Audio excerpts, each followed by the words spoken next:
तो हेलो मेरे प्यारे दोस्तों, मैं आप लोग के लिए यहाँ से कक्षा 9 के लिए वार्षिक परीक्षा का पेपर लेके आ चुका हूँ। तो अगर आप लोग हमारे चैनल पर पहली बार आए हैं तो चैनल को सब्सक्राइब करने के साथ साथ वीडियो को भी लाइक कर लीजिएगा और अपने दोस्तों तक इस वीडियो को ज़रूर से शेयर कर दीजिएगा ताकि आपके दोस्त भी हमारे साथ इस चैनल पर जुड़ सकें। तो चलिए हम लोग यहाँ से प्रश्न को हल करना यहाँ पर स्टार्ट करते हैं और आप लोग चैनल को ज़रूर से सब्सक्राइब कर लीजिएगा। तो यहाँ पर सबसे पहले यहाँ पर आपको कुछ नोट यहाँ पर निर्देश दिए गए हैं। तो यहाँ पर आप लोग को सबसे पहले इन निर्देशों को जो है से एक एक करके इन सभी निर्देशों को पढ़ लेना होगा। निर्देशों को यहाँ पर आप लोग जैसे पढ़ेंगे तो यहाँ पर हमारा वर्णनात्मक प्रश्न जिसके सामने आपको अपनी उत्तर पुस्तिका में लिखी, उसके बाद दूसरा प्रत्येक खंड में तीनों खंड का ख विभाजित प्रत्येक प्रश्न के सभी यहाँ पर आप लोग इन सभी को पढ़ लीजिएगा। उसके बाद यहाँ से हम लोग भौतिक विज्ञान पे आएंगे।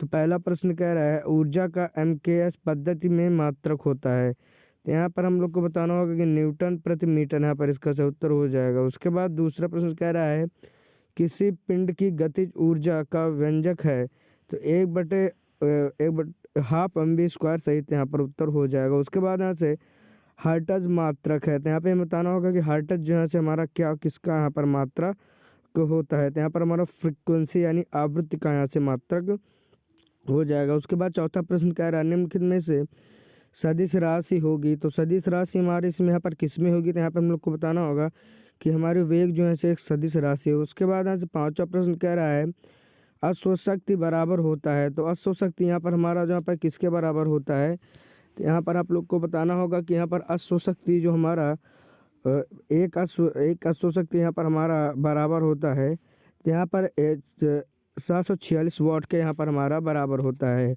उसके बाद आज छठा प्रश्न कह रहा है दूरी समय के आरेख यहाँ पर आपको बताना है। उसके बाद इनमें से 4 विकल्प है, इनमें से हमारा जो यहाँ पर सही उत्तर हो जाएगा आप लोग यहाँ पर देखो। उसके बाद यहाँ से उसके बाद किसी तरंग के लिए आवर्तकाल तथा आवृत्ति के बीच संबंध है। तो यहाँ पे हमें बताना होगा कि आवर्तकाल तथा आवृत्ति के बीच का यहाँ पर हमारा संबंध क्या होगा। तो टी बराबर यहाँ पर टी तथा एन में यहाँ पर हम लोग को संबंध यहाँ पर बताना होगा। तो टी और एन में यहाँ पर संबंध टी बराबर एक बटे यहाँ पर सी वाला यहाँ पर इसका करेक्ट यहाँ पर ऑप्शन हो जाएगा। उसके बाद यहाँ से उपखंड यहाँ पर रसायन विज्ञान में आया है। तो रसायन विज्ञान में वायु है डॉट डॉट यहाँ पे बताना होगा कि वायु हमारा एक प्रकार का क्या है। यहाँ पर तत्व है कि यौगिक है कि या मिश्रण है या विलयन है। तो यहाँ बताना होगा कि तत्व हमारा यहाँ से एक प्रकार का क्या है। तो इसका जो यहाँ से हमारा सही उत्तर जो हो जाएगा तो तीसरा हो जाएगा। उसके बाद नवे निम्न में से कौन सी उपधातु है। तो आर्सेनिक। उसके बाद बुझे हुए चूने का सूत्र है CaOH2। उसके बाद यहाँ से ऊर्ध्वपातन द्वारा शुद्ध किया जाता है। तो यहाँ पर हमें बताना होगा ऊर्ध्वपातन द्वारा शुद्ध किया जाता है। तो यहाँ पर नौसादर। उसके बाद यहाँ से निम्न कणों में सबसे अधिक भेद क्षमता किसमें होती है। तो यहाँ पे अल्फा किरणें या बीटा किरणें या गामा किरणें या कैथोड किरण। उसके बाद यहाँ पर गामा किरणें, सी वहाँ वाला सही उत्तर हो जाएगा। उसके बाद 13वां प्रश्न कह रहा है निम्नलिखित में से सर्वाधिक घनत्व वाला पदार्थ है। तो यहाँ पर हमारा लोहा जो है सही उत्तर हो जाएगा। उसके बाद गा प्रश्न कह रहा है उपखंड गा यानी जीव विज्ञान में कह रहा है वर्गीकरण विज्ञान के जन्मदाता हैं। तो यहाँ पे बताना होगा कि वर्गीकरण विज्ञान के जन्मदाता यहाँ पर हमारा यहाँ पर क्या होगा। उसके बाद यहाँ से 15वां यहाँ से प्रश्न कह रहा है एंट अमीबा किस जगत से संबंधित है। तो यहाँ पर हमारा प्रोटिस्टा से संबंधित है। उसके बाद 16 प्रश्न कह रहा है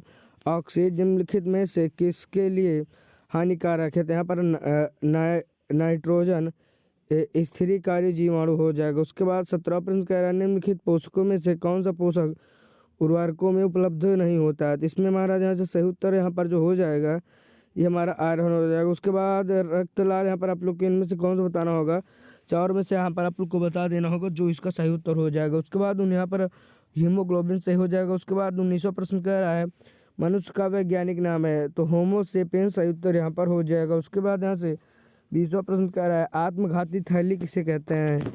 तो यहाँ पर हमारा आत्मघाती थैली के नाम से हम लोग किसे जानते हैं। तो यहाँ पर हम लोग को बताना होगा कि आत्मघाती थैली के नाम से हम लोग यहाँ पर किसको यहाँ पर जानते हैं। तो इनमें से 4 में से हमारा जो सही यहाँ पर उत्तर जो हो जाएगा। तो यहाँ पर पहला ऑप्शन है माइटोकॉन्ड्रिया, दूसरा है लाइसोसोम, यहाँ पर दूसरा लाइसोसोम से हो जाएगा। उसके बाद खंड बा में आएंगे तो वर्णनात्मक प्रश्न उपखंड का यहाँ पर भौतिक विज्ञान लघु उत्तरीय प्रश्न त्वरण किसे कहते हैं या किसी राशि इसका सूत्र मात्रक लिखिए। उसके बाद प्रश्न संख्या 2 कह रहा है 500 किलोग्राम द्रव्यमान की मोटर कार की चाल 200 मीटर पर सेकंड से बढ़कर 40 मीटर पर सेकंड से इंजन को कितना कार्य करना पड़ेगा। 13 प्रश्न कह रहा है ध्वनि से आप क्या समझते हैं। आवृत्ति तथा तरंग दैर्घ्य को परिभाषित कीजिए। उसके बाद हमसे विस्तृत प्रश्न कह रहा है कार्य को परिभाषित करते हुए कार्य के प्रकार को उदाहरण सहित समझाइए। अथवा करके दिया गया है जड़त्व द्रव्यमान पर किस प्रकार निर्भर है। जड़त्व के प्रकारों को उदाहरण सहित यहाँ पर आप लोग को समझाना होगा। तो यहाँ पर आप लोग को जो है आप लोग को कर लेना होगा। तो उसके बाद यहाँ से हम लोग आगे बढ़ेंगे। तो यहाँ पर लघु उत्तरीय प्रश्न, यहाँ पर रसायन कह रहा है पहला इलेक्ट्रॉन तथा प्रोटॉन में अंतर स्पष्ट कीजिए। उसको निम्नलिखित सूत्रों द्वारा प्रदर्शित यौगिकों का नाम लिखिए। उसके बाद तत्व, धातु व अधातु की परिभाषा तथा एक एक उदाहरण भी दीजिए। उसके बाद विस्तृत प्रश्न में कह रहा है समांगी तथा विषमांगी मिश्रण के उदाहरण देकर अंतर यहाँ पर स्पष्ट कीजिए।